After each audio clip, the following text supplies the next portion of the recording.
So why are you saving yet remaining poorer than you were? You save consistently, but you become poorer. This is because you are keeping your money in a way that is not earning any interest, and unfortunately for you, the inflation rate is actually hitting it. So if you have 1,000 shillings that you have, for example, or say $10, you could invest this amount. So there are two alternative ways. You could save it under your mattress, but in the end of the year, it will still be 1,000 Kenya shillings. But what will happen? The inflation will have hit it. And what is inflation for the people who do not understand inflation? Inflation means that if you were to buy something, for example, let me use a common household item, milk. Maybe milk was 50 shillings for a 500 milliliter pack. But at the end of the year, it has come to 55. Meaning that the inflation rate, if you're going to consider just milk, would be 10%. So the money that could buy this milk cannot buy this milk, and it has actually lost value. So the 50 shilling that would buy milk at the beginning of the year cannot buy the same milk. That is what I call inflation. And if you keep your money saved in a way that does not generate any income, you lose, because your money loses value over time. And that is where a lot of people who think that they are doing such a great thing end up doing a disservice to themselves and end up poorer. I remember a situation in Zimbabwe where there was hyperinflation, and there were people who had a lot of money in the bank. And then there were people who had a lot of animals or land. And because the market was crashing and the value of inflation was going up to a point where people were printing notes of $1 million, 1 billion Zimbabwean dollars, because the money or the paper becomes more valuable than the value that is printed on it. So you try to get as much, so the money that you have loses value very fast.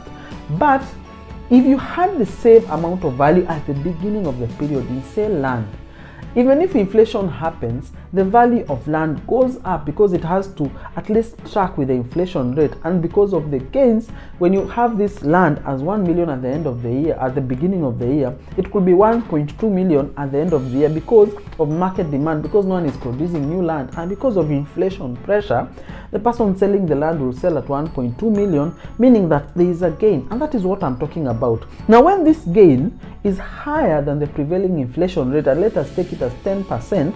So if it was 1 million, this amount of land was 1 million, worth 1 million at the beginning of the period, then you sell it at 1.2 million at the end of the period, but the inflation rate was, say, 10%, so it was around 100,000. You still make money because you sell it at an additional amount of 200,000, which is your profit, less the inflation rate. So the inflation adjusted profit is still profitable by 10%. So you made an income of 20%, but the inflation adjustment is 10%, but you still make real profit of 10%. And that is what happens when you keep your money invested in items that are generating value, either growing in capital gains or giving you a return on investment, maybe interest gains, maybe dividends, maybe other things that are still growing. Then you end up having your 1,000 getting much more value. And even if there is inflation or hyperinflation or whatever,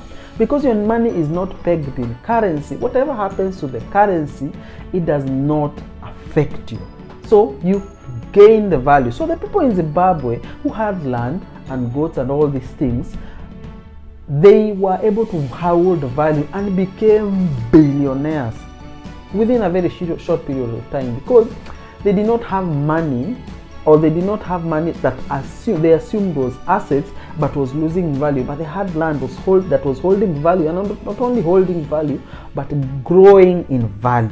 That is what I mean when you save but become poorer. You save but do not get the gains, but inflation hits the money that you have in your mattress or your bank account. So what do? Start investing. Have a specific portion of investments in real assets. Why? This is because if somebody, if it is a stock market, for example, and somebody hacks the stock market, converts all your shares into them, then you end up also losing money or losing your investment in that stock market. But land, there's likelihood of somebody stealing your land. Your land is immobile, it cannot be able to move. So have a specific class of assets that is immobile, cannot be able to move. It doesn't have to be big because of cash flow reasons, but it has to be something that can still hold value and you can still hold on to and see, because when everything goes to the dogs, your land will still be there.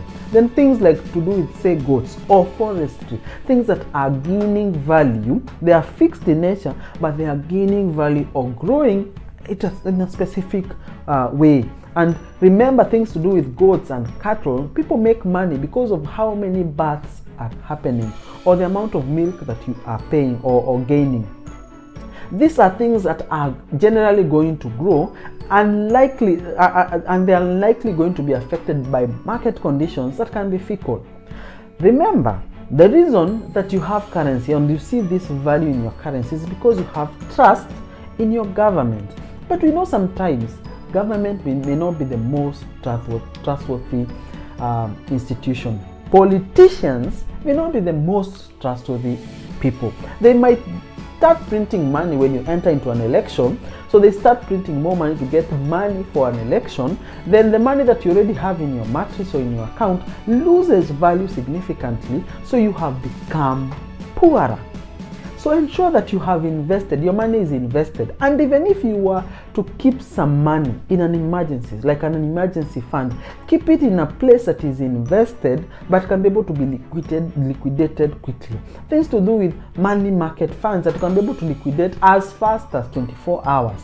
Then put that emergency money there, so that when you have a need, you can liquidate and get some money and be able to do what you need to do. But while that money is invested, it is gaining some value that is above the prevailing inflation rate.